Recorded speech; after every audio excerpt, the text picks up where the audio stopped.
चलिए मनी मंत्रा में आगे बढ़ेंगे और हमारे साथ अब जुड़ गए हैं हमारे अगले मेहमान जो कि आपके तमाम सवालों के जवाब देंगे। हमारे साथ जुड़ गए हैं मॉर्निंग स्टार से कौस्तुभ बेलापुरकर। कौस्तुभ, गुड इवनिंग, स्वागत है आपका मनी मंत्रा पर।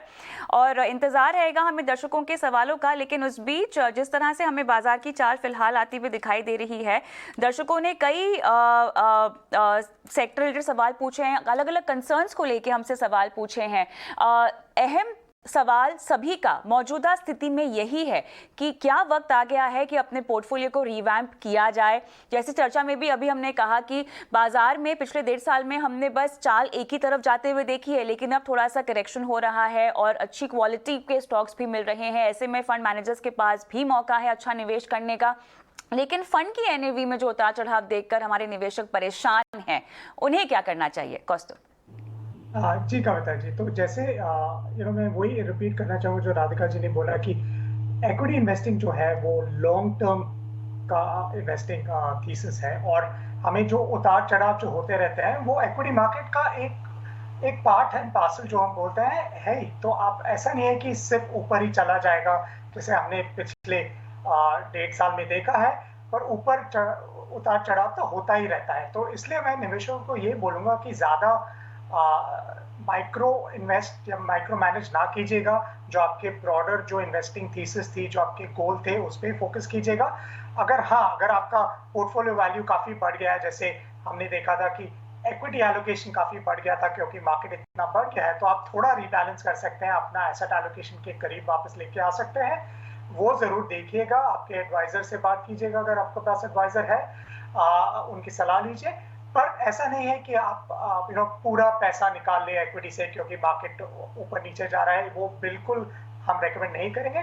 थोड़ा रीबैलेंसिंग ठीक है, पर आपका अगर लॉन्ग टर्म एलोकेशन है, आप जरूर जो बोलते हैं स्टे द कोर्स, निवेश करते रहिए और आपका लॉन्ग टर्म फोकस रहना चाहिए, वही सबसे अहम बात है। चलिए, तो कैसे आप अपना लॉन्ग टर्म फोकस बनाकर रखेंगे और बाजार के उतार चढ़ाव से बिल्कुल परेशान नहीं होंगे, इसी की रणनीति आपको हम बताएंगे मनी मंत्रा में। हमारे दर्शक हमारे साथ विवेक शाखिया जी जुड़ गए हैं भिवाड़ी राजस्थान से। नमस्कार विवेक जी, कैसे हैं आप? नमस्कार मैम, मैं बहुत अच्छा हूँ, thank you so much. Thank you so much, आपने अपना सवाल हमें भेजा। ये बताएं मुझे, भिवाड़ी में ठंड ने दस्तक दे दी है क्या? Yes ma'am, it is raining today. है ना, यहाँ पर भी, हम भी बॉम्बे स्टूडियो में हैं तो हमें भी 2 दिन से तो बरसात मिल ही रही है, काफ़ी ठंड यहाँ पर भी बढ़ गई है। बताएं, अब ऐसे में आपने अपना पोर्टफोलियो हमें भेजा है, इन तमाम फंड्स में आपने निवेश कब से शुरू किया हुआ है? 2021 1 फेब से है पराग पारिक फ्लेक्सी कैप में, ICICI प्रू ब्लू चिप में है जुलाई 2021 से। अच्छा, और काफ़ी 2 फंड्स हैं, HDFC का मिड कैप आपने शामिल किया हुआ है 2015 से। आपने इसको रिडीम कर लिया है क्या? यस मैम, हमने कुछ पैसे रिडीम कर लिए हैं, और मेरा एक फंड था Nippon small cap, that I also have redeem. Nippon small cap अभी डाला है? नहीं, वो रिडीम कर लिया मैम। हमारा तो अच्छा। अभी करंटली मेरे पास 3 ही फंड है, एक Parag Parikh and this ICICI blue chip and Axis long term equity fund, that is LS। इसमें अभी भी है ना आप? जी मैम। ठीक है, तो अब ये बताएं मुझे कि आपने अपने लिए टर्म इंश्योरेंस भी लेके रखी हुई है, बहुत बढ़िया। ये कौन सी है आपके पास? LIC की पॉलिसी मनी बैक है? यस मैम, ये बहुत पहले ले लिया था मैम, मैंने, मेरी मदर ने इशू कर दिया था इन 2004 एक्चुअली। अच्छा, बिकॉज तो at that time I was not aware about these things. कितना टर्म है इसका? 25 ईयर्स। 25 ईयर्स है, तो इसमें आप कितना भरते हैं? 6,000 रुपये सालाना? Yes ma'am. ठीक है, बड़ी बेटी के लिए आपको चाहिए 15 साल में 40 लाख, और छोटी बेटी के लिए आपको चाहिए 18 साल में 50 लाख। Yes ma'am. ये शादी का लक्ष्य हुआ। पढ़ाई का लक्ष्य भी आपने निर्धारित कर रखा है, जिसमें छोटी बेटी के लिए 10 साल में आपको चाहिए 20 लाख और बड़ी बेटी के लिए 7 साल में चाहिए 15 लाख। क्या पढ़ना है दोनों बेटियों को?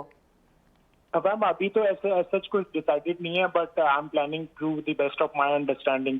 मैम मैं आपको बहुत बहुत धन्यवाद बोलना चाहता हूँ। मैंने आपका शो देख के ये चीज़ें मैंने सीखना शुरू किया, so I started investing in these things.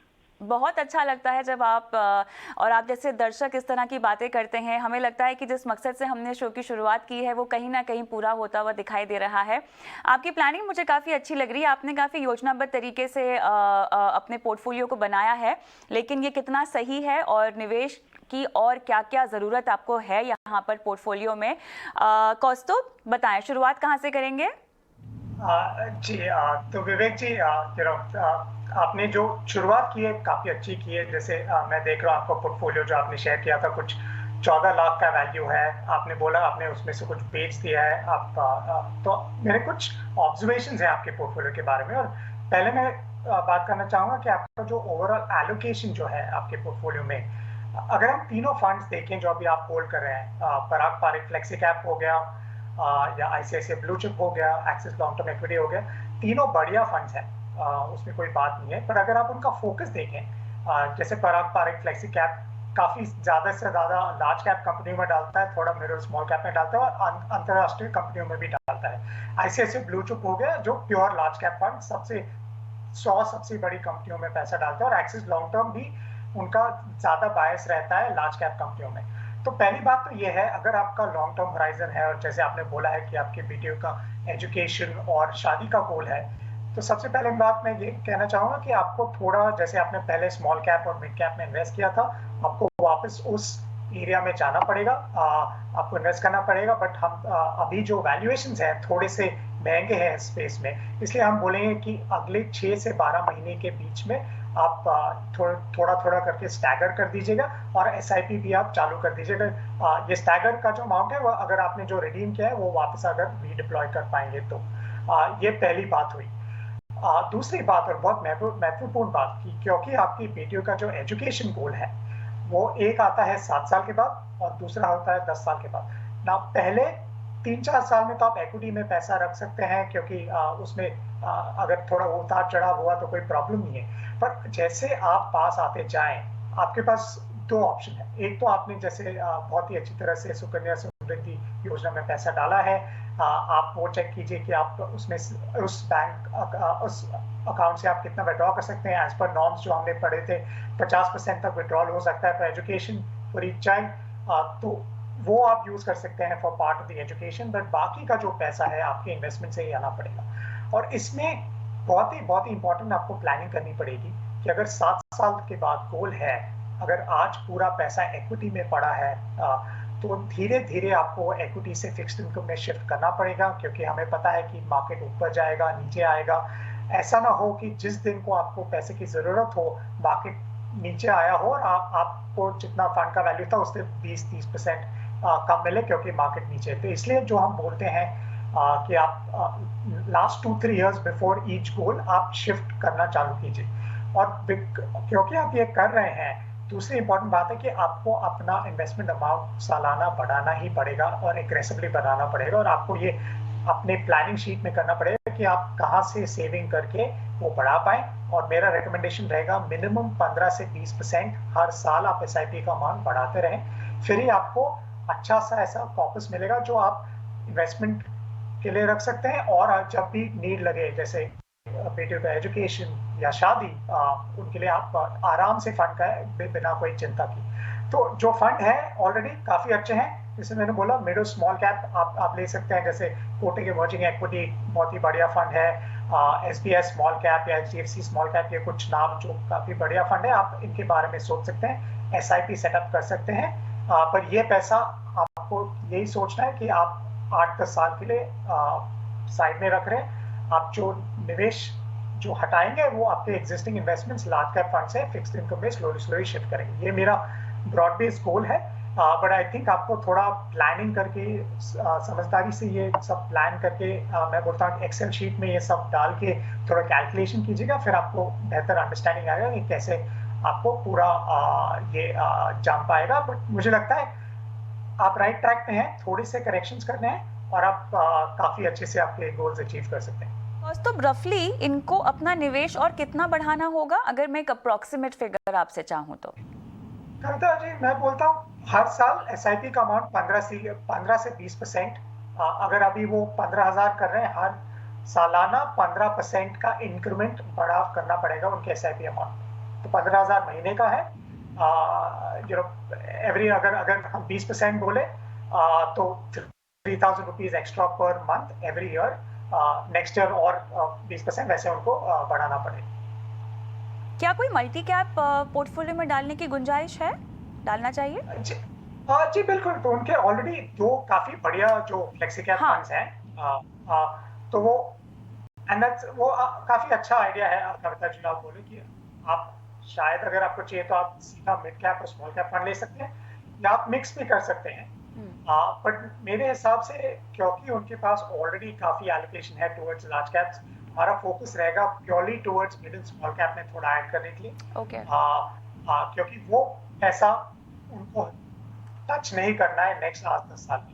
अच्छा, जैसे जैसे इनका जब लक्ष्य नजदीक आ रहा हो कौस्तुभ, तो क्या इन्हें किसी तरह का बैलेंस फंड पोर्टफोलियो में शामिल कर लेना चाहिए आगे चलकर, जब निकालने का समय आए धीरे धीरे?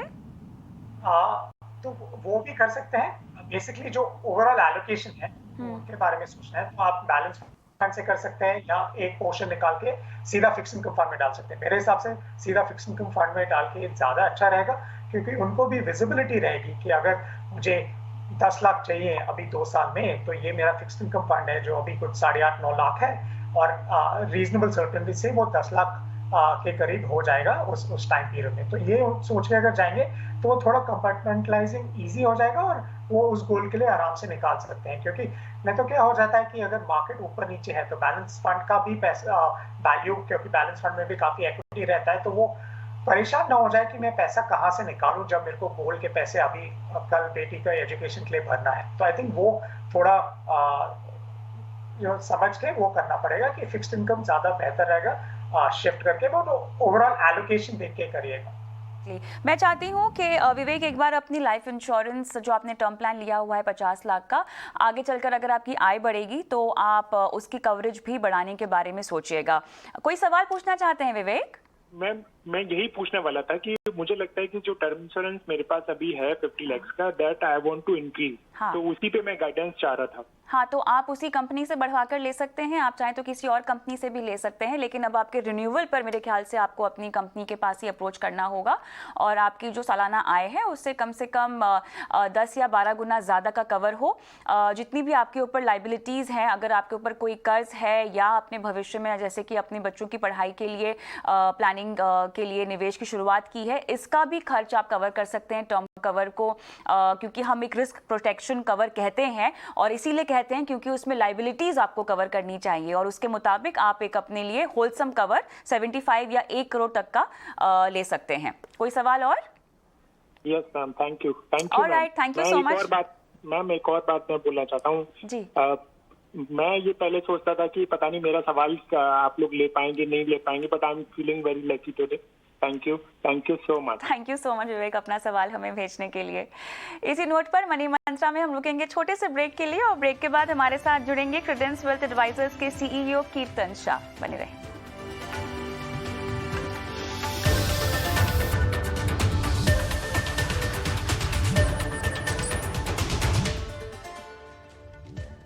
Welcome back. आप देख रहे हैं मनी मंत्रा, जहां पर हम दे रहे हैं अब आपके सवालों के जवाब। हमारे दोनों ही मेहमान हमारे साथ बने हुए हैं, कौस्तुभ बेलापुरकर और कीर्तन शाह।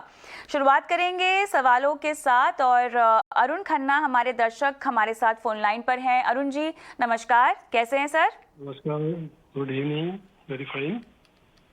पूछिए। या I am bank executive, retired 5 years back. जी।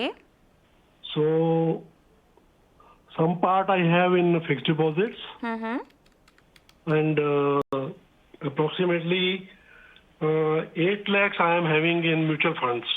ठीक है। तो मैं आपको देता हूँ। मेरे पास है Motilal Oswal 35 1 lakh, Kotak emerging 1.5 lakh, ICICI Pru Business Cycle 2 lakh, okay. Parag flexi 1 lakh, ठीक है। DSP small cap 1 lakh। ठीक है, ये आपका कुल निवेश का अमाउंट है अभी, है ना? ये मेरा निवेश है इसमें, और साथ में ICICI यूलिप में मेरा 2 lakh per month per year for last 5 years I am investing in that, so that is a insurance premium you can say, but that I will be redeeming next year. ठीक है, बढ़िया. तो अब बताएं, आपको 15 से 20 लाख रुपए चाहिए अगले 5 साल में आपकी बेटी की शादी के लिए. I have only daughter, so she is doing PG and she'll be so I'll be requiring approximately 15 to 20 lakhs after 5 years. आपने ये जो फंड्स के नाम बताए हैं, इसमें आपका ये जो मार्केट वैल्यू अमाउंट है, एक बार कितना बताएंगे, कितना है बताइएगा कुल मिलाकर? अभी हाँ, एक्चुअली इसमें मेरे ये वाले फंड जो है, मैंने इसी साल जनवरी में पहले मैंने रिडीम कर लिया अर्लियर वन, और इनको मैंने इसी जनवरी में बाई किया था, और इस टाइम इसकी अप्रोक्सीमेटली मेरे पास 40% के करीब 30 to 40% इसके अंदर गेन है. कुल मिला के राशि कितनी होगी सर? 10 लाख के करीब होगी ये. चलिए कीर्तन, बहुत ही क्लियर गोल है बेटी की शादी के लिए. अगले 5 साल में इनको चाहिए 15 से 20 लाख रुपए. फिलहाल जो भी निवेश कर रहे हैं जिन भी फंड्स में, उसमें इनके पास अभी 10 लाख मौजूद हैं. अरुण सर, आप निवेश कितना कर रहे हैं हर महीना वैसे? नो यू सी, मैं पेंशनर हूँ, जी. तो मेरे पास अभी निवेश के लिए हर महीने पैसा नहीं है. अच्छा, तो ये आपने लमसम किया हुआ है? हाँ, मेरा लमसम है. अच्छा. मेरा पेंशन से मेरा डे टू डे जो है एक्सपेंसेस जो है वो हो जाते हैं. ठीक है. तो ये फंड्स का जो आपने निवेश किया हुआ है, इसका क्लियरली गोल बेटी की शादी है, ऐसा मैं समझ रही हूँ. Almost that only. चलिए, तो कीर्तन अब ये और निवेश नहीं कर सकते हैं, तो मेरे ख्याल से फिलहाल जो लमसम किया हुआ है उसकी वैल्यू 10 लाख है, उसी को कैसे बढ़ाया जाए बताएं.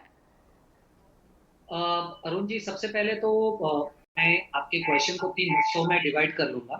मैंने सुना आपने कहा कि आप किसी एक यूलिप पॉलिसी में भी निवेश कर रहे हैं. मुझे नहीं पता है कि आपने यूलिप में रिटायरमेंट के बाद क्यों पैसा निवेश किया है, पर मुझे ऐसा लगता है कि आपको उस डिसीजन को वापस एक बार रिकंसिडर करना चाहिए, क्योंकि जितने भी, जबकि मुझे नहीं पता है कि एग्जैक्ट कौन सी पॉलिसी है, पर जितनी भी यूलिप पॉलिसीज है मार्केट में, मेजरली उसका कोई एडवांटेज नहीं है versus investing in probably a term insurance plus a mutual fund. And specifically आपकी एज पर, क्योंकि आपकी एज ज्यादा है, मैं ये कंसिडर कर रहा हूँ क्योंकि आप रिटायर्ड है, तो आपका जो यूलिप में पैसा निवेश हो रहा है उसमें से काफी बड़ा हिस्सा आपको इंश्योरेंस देने के लिए भी बाहर निकाला जाएगा, जो कि इन्वेस्टमेंट में नहीं जाएगा. तो मुझे सबसे पहले ऐसा लग रहा है कि जो आप ये निर्णय लेने वाले हैं कि 5 साल के बाद जो उसका लॉक इन है वो खत्म हो जाएगा और आप इस पॉलिसी में कंटिन्यू नहीं करेंगे, वो बिल्कुल सही है. कहा कि वो पैसे निकाल लेंगे. अरुण जी, कितने महीने और बचे हुए हैं?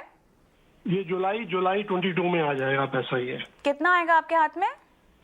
अप्रोक्सीमेटली 12 लाख. कीर्तन, अभी उससे पहले निकल जाएंगे तो कितना घाटा होगा?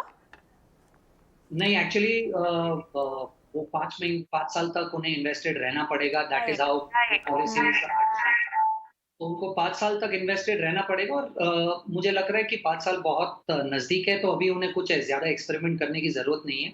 वो पैसा जब आ जाएगा तो उसे सही तरीके से निवेश करने पे आई थिंक उनके गोल्स काफी अच्छी तरीके से अचीव हो जाएंगे. तो ये पहला पार्ट था आपके क्वेश्चन का, खन्ना जी. आई थिंक दूसरा पार्ट आपके क्वेश्चन का ये था कि अगर आपके पास जिन स्कीम्स में निवेश है, क्या वो स्कीम सही है, क्या उसमें कुछ चेंजेस करने चाहिए. तो देखिए, जनरली मैं 2 चीज की आपको यहाँ पर आपका पोर्टफोलियो देखकर सलाह देना चाहूंगा. सबसे पहले तो शायद आपकी पोर्टफोलियो में एक थीमेटिक स्कीम है जो बिजनेस साइकिल के ऊपर कॉन्सेंट्रेट करती है आईसीआईसीआई की. देखिए, मुझे ब्रॉडली तो आपका ओवरऑल एलोकेशन ब्रॉडली पता है, पर मैं जनरली लोगों को जब म्यूचुअल फंड्स में निवेश करने की सलाह देता हूं तो मैं थोड़ा सा थीमेटिक और सेक्टर फंड से दूर रहने की सलाह देता हूं, क्योंकि मुझे नहीं लगता कि ओवरऑल इन स्कीम्स में बिना टाइम किए आप रिस्क रिटर्न को बैलेंस कर पाते हैं. तो अगर आपका रिस्क प्रोफाइल थोड़ा सा कंजर्वेटिव या मॉडरेट है और ज्यादा अग्रेसिव नहीं है, तो मुझे लगता है इस स्कीम में निवेश के लिए आपको थोड़ा सा रिकंसिडर करना चाहिए. और उसके साथ मान के आपने चले कि इन्होंने जनवरी में इसमें पैसे डाले हैं और अब अगर ये निकाल दे तो 1 साल से पहले होगा, या आपको लगता है कि 1 महीना और रुक जाएं? हाँ, अगर मुझे ऐसा लग रहा है कि वो 1% आप एग्जिट लोड अगर इस स्कीम में है और वो बचाना चाहते हैं, तो देखिए मार्केट को टाइम करना तो मुश्किल है। मुझे नहीं पता 1 महीने में मार्केट कहाँ होगा, और आज अगर पैसा निकाल देंगे तो क्या मार्केट का फॉल बचा पाएँगे, या गेन होगा तो गेन चला जाएगा, तो वो कॉल नहीं ले सकते। पर हाँ, डेफिनिटली अगर 1 महीना बाकी है और आप शायद एग्जिट लोड से बच पाएँगे, तो 1 महीने बाद निवेश को निकालने की सोच सकते हैं। पर मुझे लगता है कि थीमेटिक इन्वेस्टमेंट्स प्रोबेबली आपकी एज पे मेरे हिसाब से लार्जली रिस्क प्रोफाइल में नहीं सूट करेगी। और दूसरा मुझे निवेश ऐसा करना लग रहा है चाहिए कि इसके बजाय? हाँ, तो कविता जी, मुझे ऐसा लग रहा है इनके इसके साथ उनके पास एक और मोतीलाल ओसवाल का फंड भी है। तो अगर वो दोनों फंड्स अगर ये निकाल कर अगर मिराई के लार्ज कैप में लगा दे, तो थोड़ा-सा इनका पोर्टफोलियो डाइवर्सिफाई भी हो जाएगा, क्योंकि इनके पास एक तो कोटक इमर्जिंग होगा, एक मिराई लार्ज कैप होगा और एक पीपीएफएस फ्लेक्सी कैप होगा। आई थिंक इन तीनों फंड्स में ओवरलैप एक दूसरे से काफ़ी कम है। तो ये एक अच्छा डाइवर्सिफाइड पोर्टफोलियो बन सकता है अरुण जी के लिए। तो तो अब ये जब इनके पास 12 लाख रुपए जुलाई में आ जाएंगे तो उनको अगर विभाजित करना होगा, क्योंकि देखिए बेटी की शादी में तो अभी भी इनके पास कुछ समय बचा हुआ है ना। हालांकि अब क्योंकि ये पूरी तरह से इक्विटी में निवेशित हैं तो हमें उस टाइमिंग को भी ध्यान में रखना होगा कि इन्हें अपने पैसे धीरे धीरे निकाल के डेट की ओर शिफ्ट करने होंगे, क्योंकि बेटी की शादी का लक्ष्य है। तो 12 लाख रुपए किस तरह से विभाजित करें और किस तरह से जब आ जाए हाथ में, हालांकि तो अभी काफी समय है, लेकिन जब आ जाते हैं तो कहाँ डालें? तो मुझे ऐसा लग रहा है कविता जी, देखिए उन्होंने जैसे कहा कि उनके पास ऑलरेडी 8 लाख रुपए है जो म्यूचुअल फंड्स में इन्वेस्टेड है, वो भी पूरा इक्विटी पोर्टफोलियो है। और ये जो दूसरे 12 लाख आएंगे तो उनको जो 20 लाख रुपए का लक्ष्य है, वो 20 लाख रुपए तो ऑलरेडी उनके पास है। तो मुझे नहीं लगता है कि उनको बहुत ज्यादा रिस्क लेने की जरूरत है इस पोर्टफोलियो पे, स्पेसिफिकली अगर इस पोर्टफोलियो को उन्होंने उनके गोल के लिए असाइन किया हुआ है। तो दो चीज यहाँ पर डेफिनेटली कहना चाहूंगा। सबसे पहले अरुण जी, कभी भी याद रखिए कि अगर आपका गोल आज से 5 साल बाद है, तो आज से 3 साल बाद, यानी 2 साल बाकी है आपके गोल को, उस टाइम फ्रेम में डेफिनेटली आपको इक्विटी से निकलकर फिक्स्ड इनकम में चले जाना चाहिए।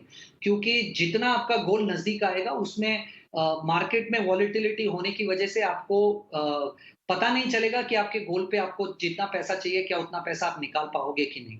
तो अगर मान लीजिए आपके पास आज से सिर्फ 3 साल है, राइट? तो मुझे ऐसा लग रहा है कि ओवरऑल आपके पास 20 लाख रुपए है। आज से 3 साल में इक्विटी मार्केट से बहुत ज्यादा, मुझे लगता है personally, expectation double digit CAGR की रखकर कोई मतलब नहीं है इस वैल्यूएशंस पे।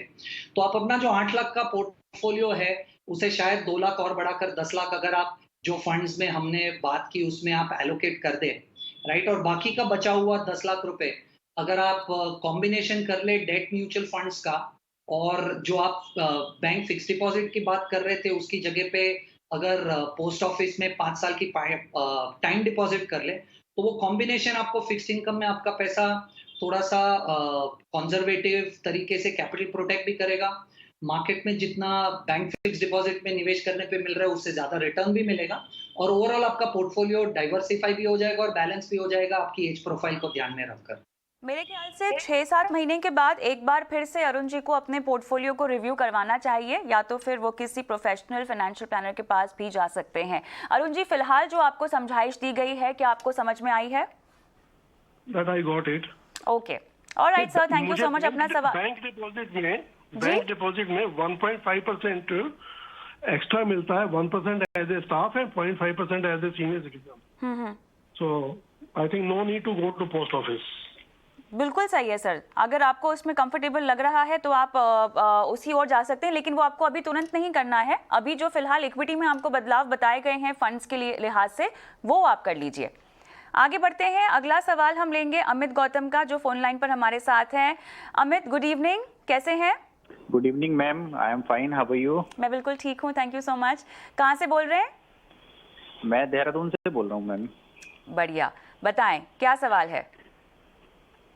एक्चुअली मैंने आपको अपना पोर्टफोलियो भेजा हुआ है, जो मैंने पीपीएफएस का डाला हुआ है फ्लेक्सी कैप, 2 साल से कर रहे हैं ना इसमें इन्वेस्टमेंट, ठीक जी है। मैम, एक्सिस ये, ब्लू चिप में पिछले काफी 1 साल अच्छा से चल कर रहा रहे है। हैं। जी, और एक मेरे कट ब्लू चिप चल रहा है मेरा, इमर्जिंग ब्लू चिप, और एक मेरा एक्सिस ब्लू चिप चल रहा है मैम। ठीक है, तो कुल और मिला के मेरे को अभी- आपका ये 10,000 के आसपास का निवेश है। हाँ, अराउंड इतना है। 10,000 में और स्टार्ट करना चाहता हूँ अभी SIP ठीक है, for long term, around 15 to 20 years। बेटी की पढ़ाई के लिए। बेटी की पढ़ाई के लिए, बिल्कुल सही। क्या उम्र है बेटी की? मेरी उम्र अभी 39 है। बेटी की? बेटी की उम्र अभी 4 साल की है। चलिए, तो आप सबसे पहले तो सुकन्या समृद्धि में खाता खोलेंगे बेटी की पढ़ाई के लिए, ठीक है, लेकिन वो आपका डेट एस्पेक्ट हो जाएगा निवेश का। इक्विटी में आपको क्या बदलाव करने चाहिए, क्या एडिशंस करने चाहिए, कौस्तुभ गाइड करेंगे। कौस्तुभ, फिलहाल जो फंड्स हैं ना पोर्टफोलियो में वो तो अच्छे हैं, और क्या ऐड करें? 10,000 का निवेश बढ़ाना चाहते हैं। जी बिल्कुल कविता जी, तो अमित जी ने जो फंड्स बताए वो काफ़ी बढ़िया फंड्स है, वेल मैनेज्ड है, तो इनमें तो कुछ बदलाव करने की ज़रूरत नहीं है। बस मैं 2 चीज़ें बताऊंगा। पहले 10,000 में जहाँ निवेश करने के पहले हम थोड़े उनके एलोकेशन के बारे में बात करते हैं। तो अगर हम इन फंड्स का जो होल्डिंग ब्रेकडाउन करके देखें तो कुछ 15%, क्योंकि पराग पारिक में उनका काफ़ी इन्वेस्टमेंट है, वो अंतरराष्ट्रीय स्टॉक्स में जा रहा है, और 85% जो है वो इंडियन कंपनियों के शेयर में इन्वेस्ट हो रहा है। उनमें से अगर वो 85% में से देखें, ऑलमोस्ट 4/5 या 80% लार्ज कैप कंपनियों में इन्वेस्ट हो रहा है, क्योंकि एक्सिस ब्लू चिप एक पूरा लार्ज कैप फंड हो गया। पराग पारिक का भी पोर्टफोलियो में काफ़ी लार्ज कैप एक्सपोजर है। मिराई में लार्ज कैप 50%, बाकी मिड एंड स्मॉल कैप में जाता है, पर उनका जो पोर्टफोलियो देखें काफ़ी over expose to large cap है। तो ये चीज़ मैं बताना चाहूँ, क्योंकि उनका गोल लॉन्ग टर्म है, फॉर लॉन्ग टर्म ग्रोथ, और उनका अगर रिस्क टेकिंग एपेटाइट है, मैं रेकमेंड करूंगा कि वो थोड़ा मिडिल स्मॉल कैप एक्सपोजर बढ़ाएं। पहली बात तो ये है, और हम बात करेंगे 10,000 में वो कैसे वो एलोकेशन कर सकते हैं। पर बस ये उनको याद रखना पड़ेगा कि जैसे हमने बोला, middle small cap long term में काफ़ी अच्छे रिटर्न पोटेंशियल के ऑप्शंस हैं, बट शॉर्ट टर्म में वॉलेटिलिटी हो सकता है, तो वो जान के ही इन्वेस्ट करें कि बीच में वॉलेटिलिटी आएगी, पर उनको डटे रहना है, क्योंकि अभी हमें पता है कि रिसेंटली हाल में काफ़ी अच्छे किए हैं मिडिल स्मॉल कैप्स। तो दूसरी बात, जैसे हमने बोला, स्टैगर करना होगा उनको इन्वेस्टमेंट्स, वो तो SIP के थ्रू एनीवेज हो जाएगा, तो कोई प्रॉब्लम नहीं है। तो पहली ये बात है कि उनको फोकस करना है कि वो अभी जो 20% मिडिल स्मॉल कैप में है वो 35-40% तक लेके जाना है। तो वो कैसे करेंगे, वो दूसरी बात हुई। जो उनका 10,000 का एडिशनल SIP वो चालू करना चाहते हैं, तो पहले 3 फंड जो हैं वो चालू रहने दीजिए, कोई प्रॉब्लम नहीं है, बहुत ही अच्छे फंड्स हैं। जो नए जो 10,000 है, मेरे हिसाब से ये 4 फंड जो हम रेकमेंड कर सकते हैं। पहले तो हो गया 2 जो फ्लेक्सी कैप फंड बोलते हैं, एक कोटक फ्लेक्सी कैप और एक UTI फ्लेक्सी कैप। वो काफ़ी बढ़िया फंड्स हैं, और उनका पोर्टफोलियो में काफ़ी डिवर्सिफिकेशन जो आ जाता है। हाल ही के फ्लेक्सी कैप फंड है, उनके स्टाइल, जो मैनेजर की स्टाइल है, काफ़ी डिफरेंट है, तो काफ़ी अच्छा डिवर्सिफिकेशन आ जाता है। बाकी के 2 फंड जो हम रेकमेंड करें, तो 2,500 दोनों 2,500 इन 2 कोटक फ्लेक्सी कैप और UTI फ्लेक्सी कैप में इनको SIP चालू करना है। और बाकी के जो 5,000 हुए वो उनको मिडिल स्मॉल कैप के फोकस से इन्वेस्ट करना पड़ेगा। और जैसे मैंने बोला, मिनिमम 7 से 10 साल का होराइजन मान के चलेगा, मिनिमम। उससे भी ज़्यादा, उनका 15 साल है तो कोई प्रॉब्लम नहीं है, बट उनके दिमाग में ये होना चाहिए कि बीच में नीचे गया तो मैं डाटा रहूँगा। तो जो 2 फंड हम रेकमेंड करें, उस मिड कैप में DSP मिड कैप, और स्मॉल कैप में वो या HDFC स्मॉल कैप या SBI स्मॉल कैप में से 2,500 DSP और 2,500 एक स्मॉल कैप फंड में डाल सकते हैं। आई थिंक ये करके उनका पोर्टफोलियो काफ़ी वेल डिवर्सिफाइड हो जाएगा। ऑलरेडी उनका अंतर्राष्ट्रीय एक्सपोजर है थ्रू पराग पारिक, तो और वहाँ कुछ ऐड करने की ज़रूरत नहीं है, और बस वो करते रहें। और हर साल दूसरी बात है कि वो अपना SIP अमाउंट जितना भी बढ़ा सके बढ़ाते रहें, क्योंकि हमारी आमदनी बढ़ती रहती है, पर हम अपने SIP के अमाउंट नहीं बढ़ाते, और वो सबसे बड़ा प्रॉब्लम हो जाता है। तो आई थिंक ये भी उनको याद रखना आमदनी भी बढ़ती है और खर्च भी बढ़ता है, बस निवेश ही है जो नहीं बढ़ पाता है। तो मेरे ख्याल से इस पर थोड़ा फोकस करना पड़ेगा। लेकिन आपको समझाइश समझ में आ गई अमित? जी बिल्कुल मैम। एक चीज, मेरा एक सवाल और है मैं पीपीएफ में भी कुछ पैसा अपना डाल रहा हूँ, हम्म तो अभी अराउंड 5 lakhs मेरा वहाँ पे एक्यूमुलेट हो चुका है। हम्म तो उसमें बहुत ज़्यादा मुझको नहीं लग रहा कि कुछ मेरा वेल्थ उसमें बढ़ रही है। तो क्या मैं उस पैसे को भी अपना इक्विटी में डालूं कि उसको कंटिन्यू करूं पीपीएफ को? पीपीएफ में अभी तक आप 5 लाख रुपए इकट्ठा कर चुके हैं। खाता चालू जी, रखने जी। के लिए 1000 रुपए डालते रहिए और बाकी निवेश कहीं हाँ और जी। करें इक्विटी में। कौस्तुभ? जी बिल्कुल बिल्कुल। जी बिल्कुल। कविता जी आपने सही बोला कि वो रहने दीजिए इमरजेंसीज के लिए, अगर कहीं कभी इमरजेंसी के लिए विड्रॉ भी करना पड़े, और इक्विटी में बाकी का पैसा, नया पैसा इक्विटी में जाना चाहिए, क्योंकि इन्वेस्टमेंट होराइजन लॉन्ग टर्म है। तो allocation should be towards equities. I think वो is the golden rule that Amit ji should follow. बहुत बहुत शुक्रिया अमित सवाल भेजने के लिए, और जल्द से जल्द बदलावों को लागू करें अपने पोर्टफोलियो में। अगला सवाल कुलदीप का होगा। क्या कुलदीप मेरे साथ फोन लाइन पर हैं? Yes ma'am. Good evening Kuldeep, कैसे हो? बस मैम बढ़िया, आप बताइए आप कैसे हैं? बिल्कुल ठीक हूँ, थैंक यू। बताइए, बेटी की पढ़ाई के साथ साथ वेल्थ क्रिएशन का लक्ष्य है जिसके लिए आपने पोर्टफोलियो बनाया है ना? यस कब से कर रहे हैं इसमें इन्वेस्टमेंट? मैम, ये मेरा 5 years से इन्वेस्टमेंट चालू ही है। ठीक है। हाँ, और अभी मैं 10,000 रुपीज या 5,000 प्लस एवरी ईयर में उसमें 10% इंक्रीज करके अराउंड 5 to 10,000 रुपीज में इंक्रीज करना चाहता हूँ अभी। तो अभी मेरा 2 सवाल मेरा जो अभी पोर्टफोलियो में आपको भेजा है, जी। उसमें मेरा रिव्यू करना है कि मतलब ये सही है और इसमें ही बढ़ा के आगे जाए या फिर नया कुछ चेंज करना है, और नया इन्वेस्टमेंट के लिए कहाँ पे जाए? 5 to 10,000 मुझे बताइए ना, आपको लॉन्ग टर्म इन्वेस्टमेंट के लिए, मतलब बच्चे की पढ़ाई और वेल्थ क्रिएशन के लिए। तो बच्चे की पढ़ाई के लिए तो आपको 15 साल में पैसे चाहिए ना? कितना चाहिए होगा? Ma'am around 50 lakhs। 50 लाख रुपए ना? महंगाई को भी आपको देखिए इसमें एक फैक्टर इन करना होगा। खैर, कीर्तन आपको डिटेल में बताएंगे क्या रणनीति अपनानी चाहिए। कीर्तन, मौजूदा फंड्स कैसे हैं? कविता जी, इस क्वेश्चन का आंसर भी 2 हिस्सों में देना चाहूंगा। सबसे पहले तो जब हम डाइवर्सिफिकेशन की बात करते हैं, मैंने ये देखा है कि बहुत सारे निवेशक अननेसेसरीली बहुत सारे फंड्स पोर्टफोलियो में ऐड कर देते हैं।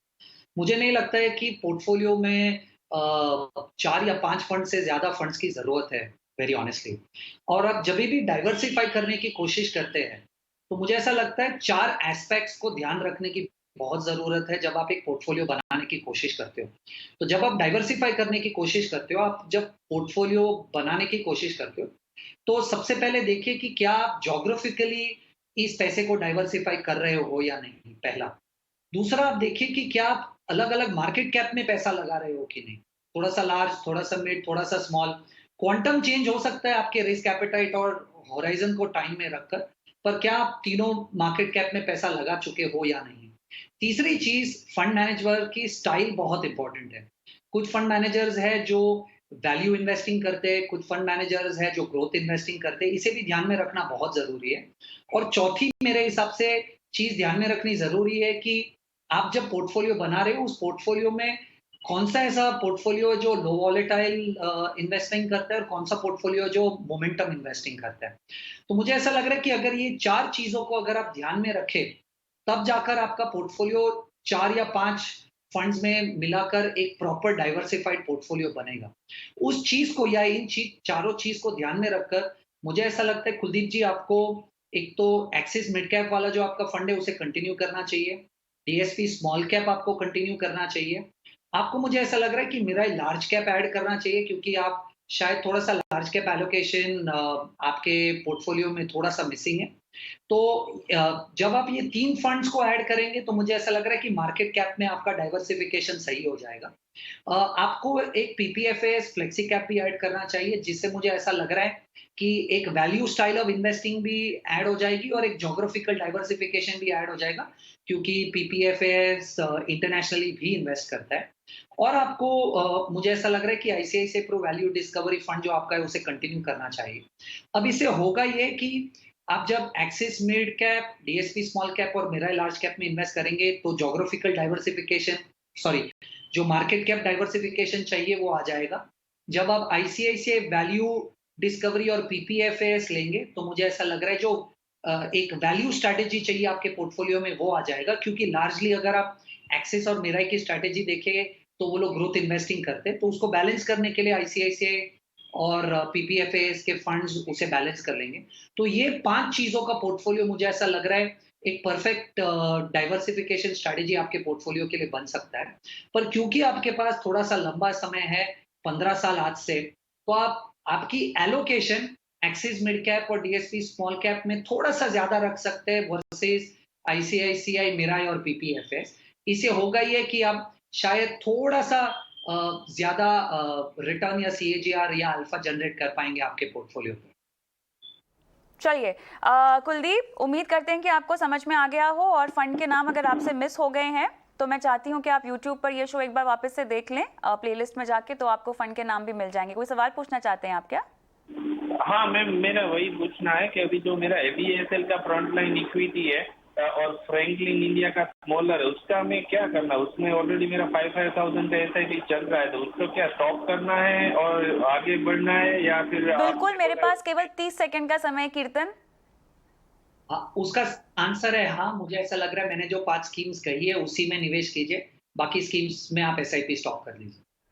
चलिए कुलदीप, उम्मीद करते हैं कि अब समझ आ गई हो सलाह, और कीर्तन आपका, कौस्तुभ आपका बहुत बहुत धन्यवाद, समय निकाला और लोगों की फाइनेंशियल प्लानिंग में उनकी मदद की है। मनी मंत्रा में मुझे भी इजाज़त दें, लेकिन आपके सवाल नहीं रुकने चाहिए। अपने सवाल आप हमें व्हाट्सएप करें, और सोशल मीडिया पे जितने भी हमारे शोज जाते हैं कमेंट बॉक्स में भी अपने सवाल छोड़ सकते हैं। हम आपके तमाम सवालों को शो में शामिल करने की पूरी कोशिश करेंगे। नमस्कार।